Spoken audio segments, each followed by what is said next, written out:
Oke, kita lanjutkan ke materi berikutnya yaitu tentang regresi linear sederhana. Sebelumnya teman-teman sudah belajar tentang materi korelasi. Jadi di uji regresi linear sederhana ini adalah tujuannya yaitu untuk menguji hubungan atau korelasi pengaruh satu variabel bebas terhadap satu variabel terikat. Jadi variabel independennya hanya satu, biasanya disebut sebagai X, dinotasikan sebagai X. Kemudian variabel terikatnya juga ada satu, biasanya dinotasikan sebagai Y. Nah, selain itu juga regresi bisa digunakan untuk melakukan prediksi atau estimasi variabel terikat ketika kita mempunyai data variabel bebasnya. Datanya harus berupa skala, interval maupun rasio, jadi data kuantitatif seperti itu. Kemudian di sini kita pakai contoh kasus, misalnya, apakah ada pengaruh motivasi belajar terhadap prestasi belajar mahasiswa? Nah, di dalam analisis korelasi, kalau analisis korelasi itu adalah kita bisa saling berbanding terbalik. Misalnya, motivasi belajar itu akan mempengaruhi prestasi belajar, maupun sebaliknya, prestasi belajar akan mempengaruhi motivasi belajar. Itu dalam analisis korelasi. Sedangkan kalau di analisis regresi, dia hanya satu pengaruh saja.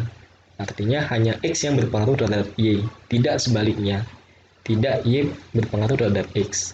Nah, jadi jangan sampai salah ketika kita menggunakan kapan menggunakan analisis korelasi, kapan menggunakan analisis regresi linear sederhana. Kemudian ketika menggunakan analisis regresi linear sederhana, juga jangan sampai keliru dalam menentukan mana variabel bebas atau X ataupun mana variabel respon atau variabel terikat yang dinotasikan sebagai Y. Nah, bagaimana cara menentukan mana yang X, mana yang Y? Ya kita pakai sebuah kalimat saja. Jadi, misalnya kita punya motivasi belajar dan prestasi belajar. Nah, jadi kita buat kalimat. Apakah ada pengaruh motivasi belajar terhadap prestasi belajar? Seperti itu. Nah, kita bandingkan dengan apakah prestasi belajar itu memengaruhi motivasi belajar. Nah, sepertinya lebih nyaman di opsi bagian pertama, yaitu motivasi belajar mempengaruhi prestasi belajar. Seperti itu. Jadi X-nya adalah motivasi, Y-nya adalah prestasi belajar. Nah, ini kalian bisa menggunakan data yang sebelumnya di analisis korelasi. Kemudian kita akan hitung nanti berapa besar kontribusi variabel bebas terhadap variabel terikat dan persamaan model regresinya. Nah, teman-teman bisa prosesnya untuk menginput datanya seperti ini. Kemudian menu analisis di SPSS itu adalah analyze, regression, dan linear. Kemudian masukkan variabel Y-nya di sini, yaitu ini Y-nya, yaitu prestasi belajar. Kemudian X-nya adalah motivasi belajar, seperti itu.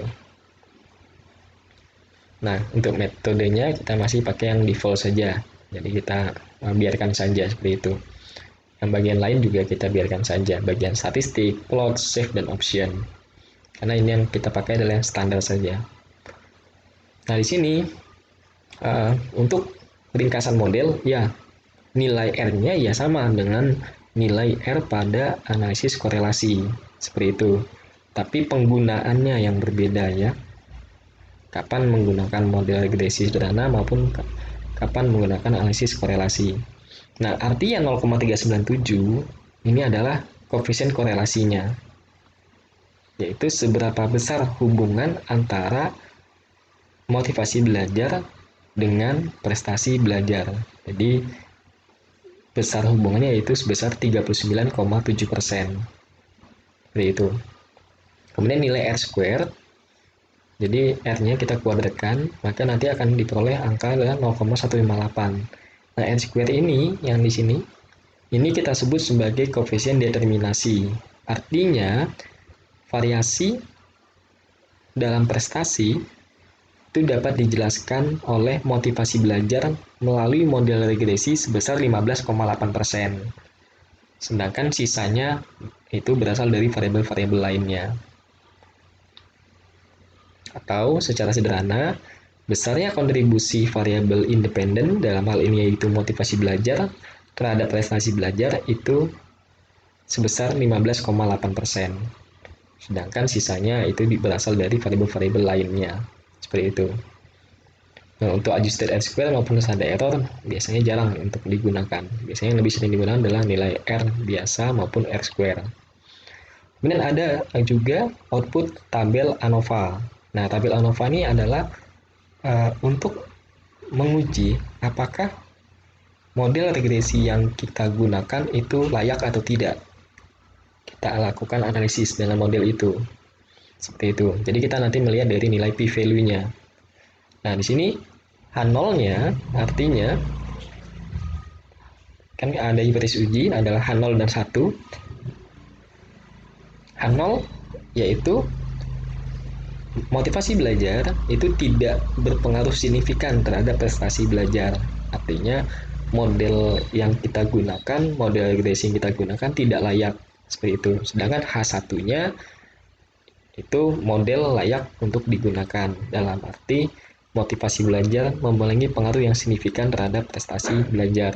Nah, dalam hal ini kita temukan bahwa nilai F hitungnya adalah 4,494, sedangkan nilai p-value-nya atau sig-nya yaitu 0,045, di mana nilainya lebih kecil dibandingkan alfa 5%, sehingga H0-nya ditolak.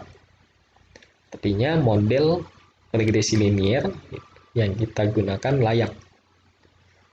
Dalam arti pula, motivasi belajar memiliki pengaruh yang signifikan terhadap prestasi belajar. Jadi kalau model tidak layak, maka kita tidak perlu lanjut ke tabel berikutnya. Jadi kita bisa menggunakan analisis regresi yang lain. Ada regresi non-linear, ada regresi multinominal, regresi ordinal, ataupun lain sebagainya. Seperti itu.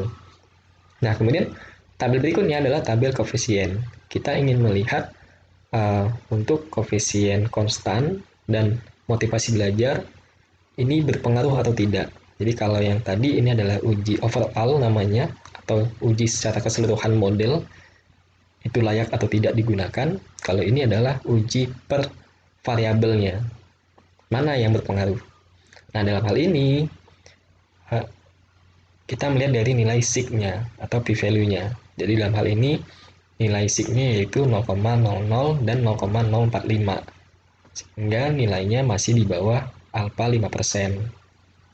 Nah, artinya variabel konstanta dan variabel motivasi belajar memang benar berpengaruh terhadap variabel prestasi belajar.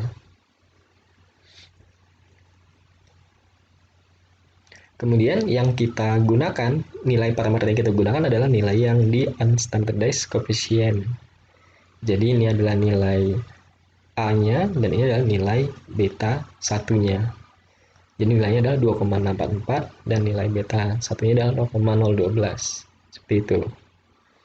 Nah, tadi kenapa pengaruhnya positif? Ya karena tadi nilai korelasinya adalah 0,397 seperti itu. Nah, inilah model regresi yang kita temukan, model regresi linear sederhana yang kita temukan adalah 2,644 ditambah 0,012 dikali dengan X. Nah, di sini ada latihan, teman-teman bisa coba dengan menggunakan SPSS untuk pengalaman kerja dan produktivitas karyawan. Jangan sampai salah dalam menentukan mana yang X dan mana yang Y, karena nanti interpretasinya akan menjadi salah bila penentuannya juga keliru. Kemudian sebelumnya kita mempelajari tentang regresi linear sederhana. Nah, di sini ada lanjutannya lagi, yaitu regresi linear ganda. Nah, kalau untuk regresi linear ganda, bedanya adalah di sini. Bedanya adalah ketika regresi linear ganda, variabel bebas atau variabel independen atau variabel X-nya itu lebih dari 1. Jadi bisa ada 3, 4, 5 seperti itu. Sedangkan untuk variabel vertikalnya ya tetap 1, Y-nya hanya 1. Di sini X-nya bisa lebih dari 1, seperti itu. Nah, regresi ini ya sama tujuannya yaitu memprediksi nilai dari variabel terikat ketika diketahui nilai variabel bebasnya. Datanya juga harus bersifat skala, interval maupun rasio.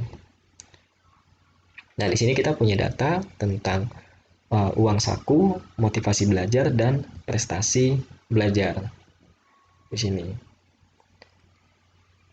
Nah, di sini kita ingin melihat apakah ada pengaruh uang saku dalam mempengaruhi prestasi belajar seseorang. Artinya misalnya saya diberikan 50.000 per harinya, maka saya akan termotivasi belajar lebih giat lagi, seperti itu.